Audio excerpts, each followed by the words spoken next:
This is the story of a 19-year-old Marine who destroyed 12 fortified enemy positions and killed 50 Japanese soldiers in 90 minutes. Private First Class Arthur Jackson earned the Medal of Honor on WWII Island, lived another 73 years, and became the last surviving recipient from one of World War II's bloodiest battles. September 18, 1944 found Arthur Jackson 3 days into his time on WWII with 0 confirmed kills, and that morning he would change the course of an entire battle. The Battle of WWII had started badly and gotten worse.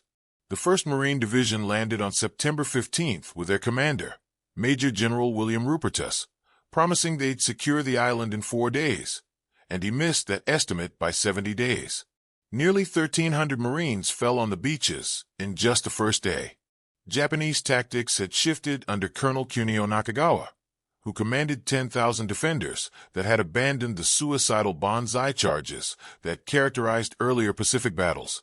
Waiting in fortified positions became the new strategy, with caves and concrete bunkers connected by 500 yards of tunnels and 12 reinforced concrete pillboxes arranged in a half-moon arc across the southern peninsula, housed between 5 and 35 soldiers each. Jackson's regiment, the 7th Marines, had pushed into the southern sector by September 18th, but the 1st Marine Regiment had already taken 70% casualties, which meant 7 out of every 10 Marines who landed with that regiment were dead or wounded. An impossible situation faced Jackson's platoon. A large pillbox dominated their approach, and every time a Marine moved, Japanese machine guns opened fire. 3 men had already died trying to find a way around it, leaving the platoon unable to advance and unable to retreat. Tanks or artillery provided the standard solution, but the coral ridges were too steep for tanks, and artillery couldn't hit the pillboxes without killing the Marines pinned down in front of them. Someone had to cross 150 yards of open ground and destroy that pillbox from close range. The mathematics were brutal. Running across open ground under combat conditions meant moving at roughly 15 yards per second, which translated to 10 seconds of exposure. The Japanese Type 92 machine gun fired 450 rounds per minute, putting 75 bullets into that kill zone in 10 seconds from a single gun, and the pillbox had at least 2 machine guns. Arthur Jackson loaded his Browning automatic rifle with a fresh 20-round magazine, stuffed his pockets with grenades, and stood up. Permission wasn't something he waited for, and he didn't ask his sergeant. He simply ran. The BAR weighed 19 pounds fully loaded, and Jackson fired it from the hip as he sprinted across the coral. 550 rounds per minute of 30 caliber ammunition wasn't about accuracy, but about suppression, and his bullets forced the Japanese gunners to duck, buying him seconds. 100 yards, 80 yards, 60 yards. His magazine ran dry, and he dropped behind a coral boulder, reloaded, then ran again. 40 yards, 30 yards, 20 yards. The blind spot directly beside the pillbox gave Jackson cover once he reached it, and the Japanese inside could hear him, but couldn't shoot him. A white phosphorus grenade went through the firing slit after he pulled the pin, and white phosphorus burns at 5,000 degrees Fahrenheit. Japanese soldiers stumbled out with their uniforms on fire, and Jackson shot them as they emerged. 35 men occupied that pillbox, which meant more than phosphorus was needed. 40 pounds of plastic explosive with a 30-second time fuse went through the main firing slit, and then Jackson ran and dove into a shell crater. The explosion lifted the pillbox off its foundation and sent concrete and debris 60 feet into the air. 35 Japanese soldiers were dead when the dust settled. Jackson stood up, reloaded his BAR, and started walking toward the next pillbox. 80 yards northwest sat the second pillbox with 5 Japanese soldiers inside and 2 machine guns. The element of surprise was gone, and the Japanese in the remaining positions had heard the explosion and knew an American was coming. Terrain became Jackson's advantage.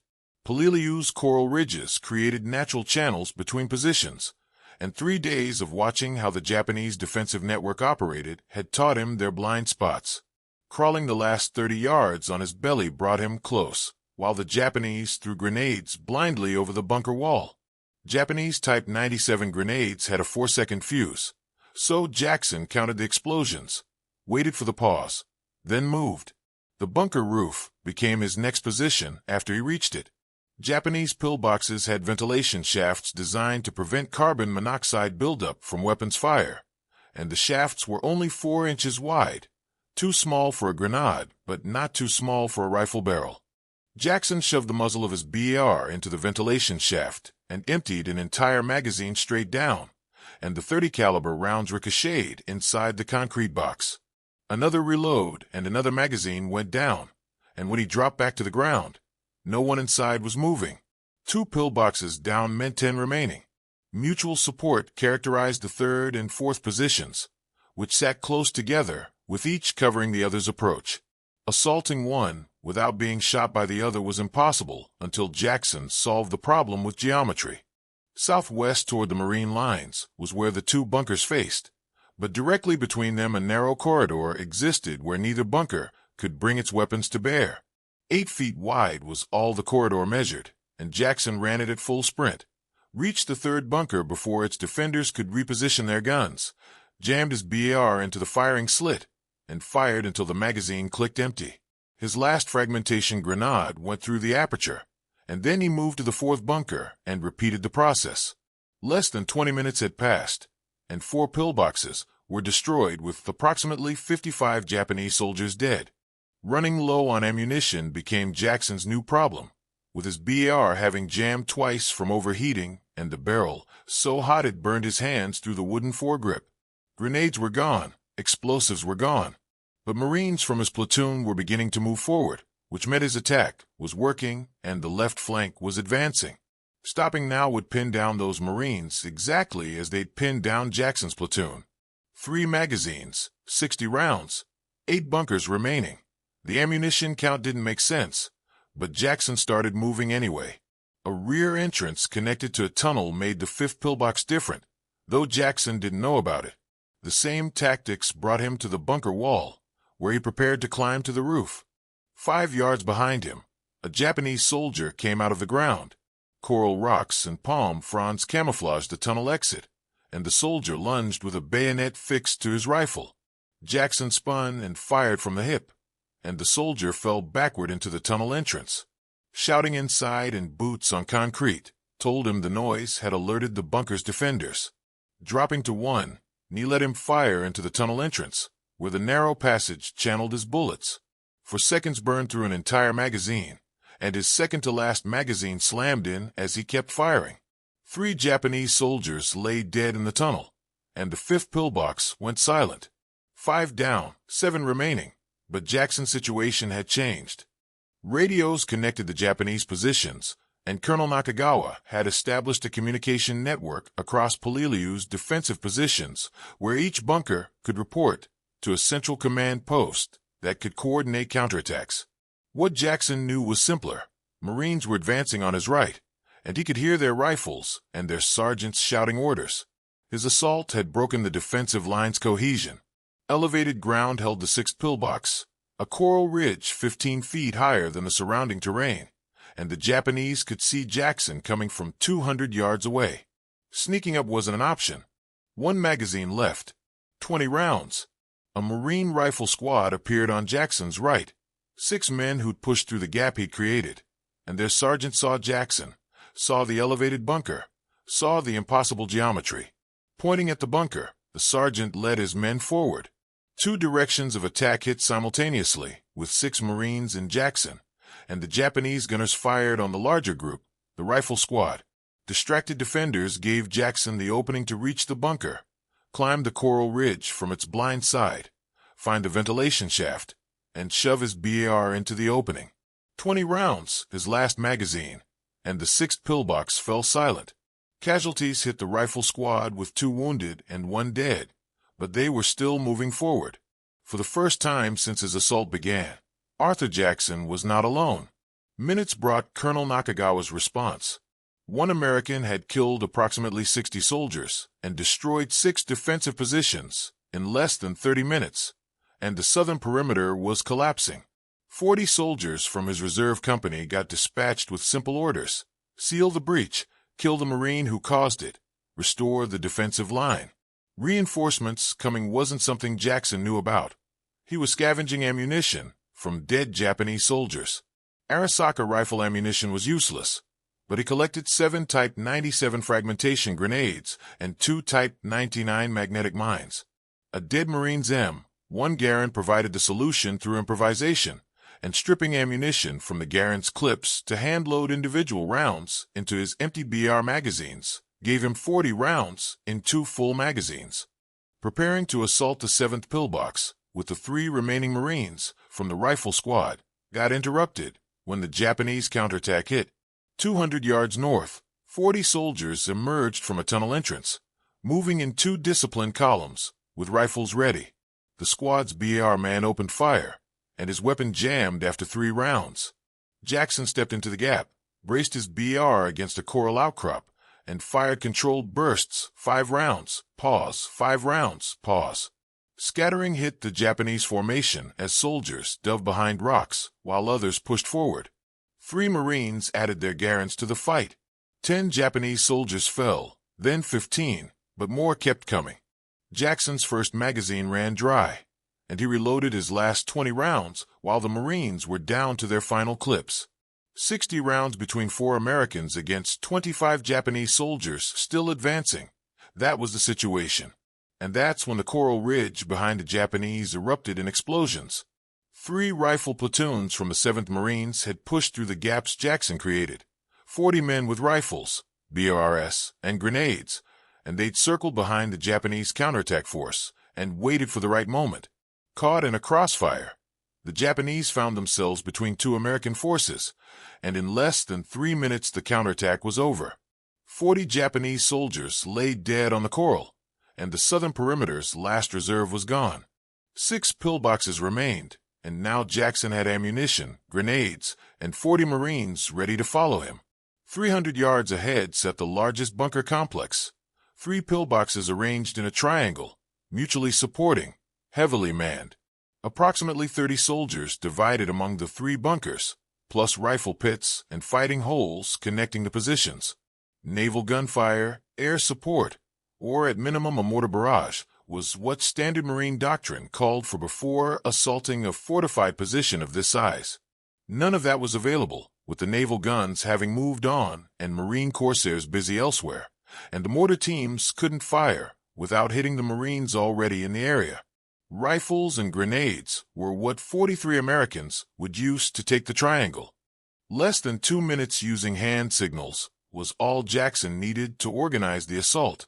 3 groups got the Marines divided into, with each attacking 1 pillbox simultaneously. The center bunker, the largest one, went to Jackson.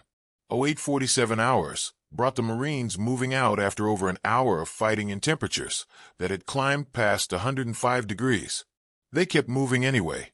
12 Marines followed Jackson toward the center pillbox, where the approach required crossing 60 yards of open ground.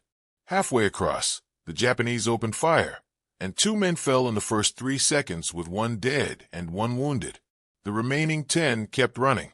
First to the bunker wall was Jackson, who pulled the pin on a Japanese grenade, counted to 2, and threw it through the firing slit. 1 machine gun went silent from the explosion, but the bunker had 2 firing positions, and the second gun kept shooting.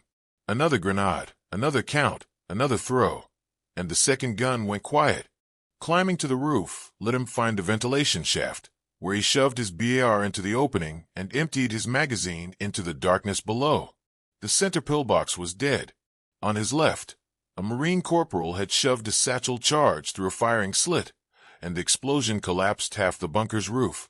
Struggling hit the 3rd group on his right, where their pillbox had a reinforced entrance, and Japanese soldiers were throwing grenades faster than the Americans could close the distance. Jackson sprinted across the open ground between bunkers as bullets kicked up coral around his feet, and a round grazed his thigh. Running continued. The 3rd pillbox's blind side gave him the approach he needed, where he found the ventilation shaft and dropped his 2 remaining grenades into the opening. Everyone inside died from the explosions. Less than 4 minutes destroyed 3 pillboxes, and the triangle had fallen. But bleeding became Jackson's new problem. The bullet that grazed his thigh had cut deeper than he realized, with blood soaking his dungaree trousers and his left leg weakening. 3 pillboxes remained between the Marines and complete control of the southern peninsula. Jackson loaded his last magazine and started walking south.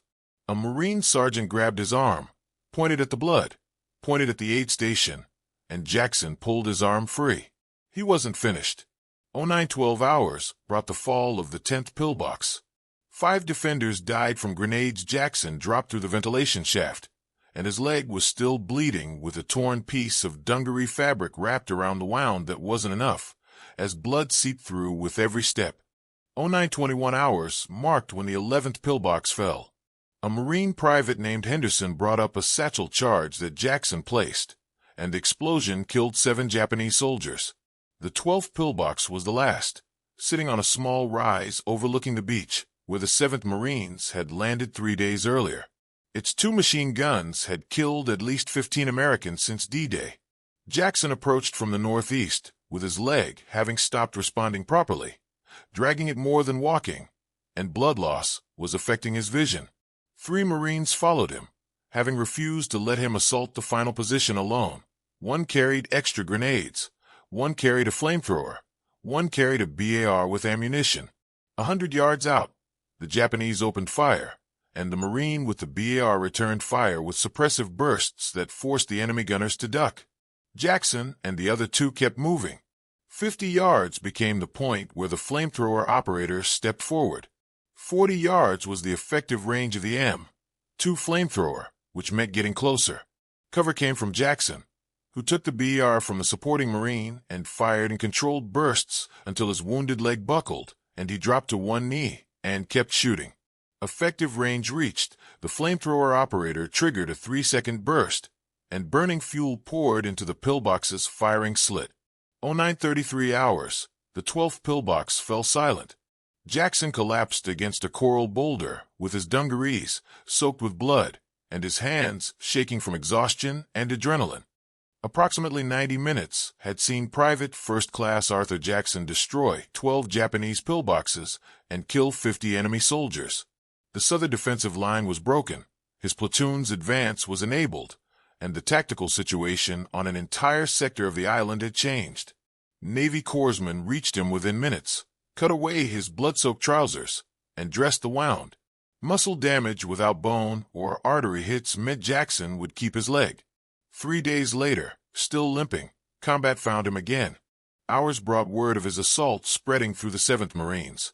Officers who'd watched the attack from observation posts described what they'd seen, and the regimental commander forwarded a report to division headquarters, which forwarded it to Corps. By the time Peleliu was declared secure on November 27, 1944, 74 days after the invasion began, Arthur Jackson's name had reached the highest levels of command. Early October brought the Medal of Honor recommendation submission. October 5, 1945 arrived 13 months after the battle, with President Harry Truman standing in the White House, and the war over and Japan surrendered. 20 years old now, Arthur Jackson stood at attention while the president placed the Medal of Honor around his neck. 12 pillboxes, 50 Japanese soldiers, conspicuous gallantry and intrepidity at the risk of his life above and beyond the call of duty. Truman read the citation aloud. Oregon received Jackson after the ceremony, along with a medal, a limp that would never fully heal, and memories that would follow him for the rest of his life. Decades passed without Arthur Jackson talking about Peleliu. Portland took him back, where he married, raised a family, and worked for the United States Postal Service delivering mail. His neighbors knew him as a quiet man who walked with a slight limp, and most had no idea about the medal in his closet. Military reserves kept Jackson serving through a transfer from the Marine Corps to the Army Reserve that continued through the Korean War era. Captain became his rank as he trained younger soldiers, and he never spoke about the 12 pillboxes. 1961 stationed Jackson at Guantanamo Bay Naval Base in Cuba as a security officer responsible for monitoring potential espionage threats. September 30th brought an attack from a Cuban worker named Ruben Sabargo, who was under suspicion for passing information to Cuban intelligence, and the confrontation turned violent. Self-defense led Jackson to shoot and kill Sabargo. Complications followed the incident. Burying the body and reporting the shooting to his superiors started the process, but the case became entangled in Cold War politics. A court-martial to clear his name officially was what Jackson requested, and the Marine Corps denied his request. 1962 brought him leaving active service. Years of haunting followed from the circumstances. 50 men on Peleliu earned him the Medal of Honor, and 1 man at Guantanamo earned him only silence. But time has a way of restoring perspective. Army Reserve service continued for Jackson until 1984, when he retired as a captain with 40 years of combined military service. Idaho became home, and speaking publicly about his experiences began. Schools received his visits, veterans groups heard him talk, and he shared what he'd learned about courage and fear and the cost of survival. 2011 found Jackson at age 86, visiting the USS Peleliu, a Navy amphibious assault ship named after the battle where he earned his medal, and he walked the decks and spoke to more than 1,000 sailors and Marines assembled in the hangar bay. The pillboxes got discussed, and the men who didn't come home got remembered. His Medal of Honor flag went to the ship's captain, one of only 2 flags each recipient receives, and the captain had it framed and placed in the ship's Hall of Heroes alongside photographs of the 8 Marines who earned the Medal of Honor at Peleliu. The last surviving Medal of Honor recipient from that battle was Jackson. June 14, 2017 brought Arthur Jackson's death in Boise, Idaho at 92 years old. Marine Corps body bearers from Bravo Company, Marine Barracks, Washington, carried his remains, and full military honors marked his burial at the Idaho State Veterans Cemetery. 50 Japanese soldiers had tried to stop one 19-year-old Marine on September 18, 1944, and every single one of them died. 73 more years belonged to the Marine, who carried his memories in silence for decades and finally shared them with a generation that needed to hear what courage actually costs. Peleliu saw Arthur Jackson's 90-minute war change the course of a battle, and his 73 years after it remind us that heroism isn't just what happens in combat, but also what you do with the weight of it for the rest of your life.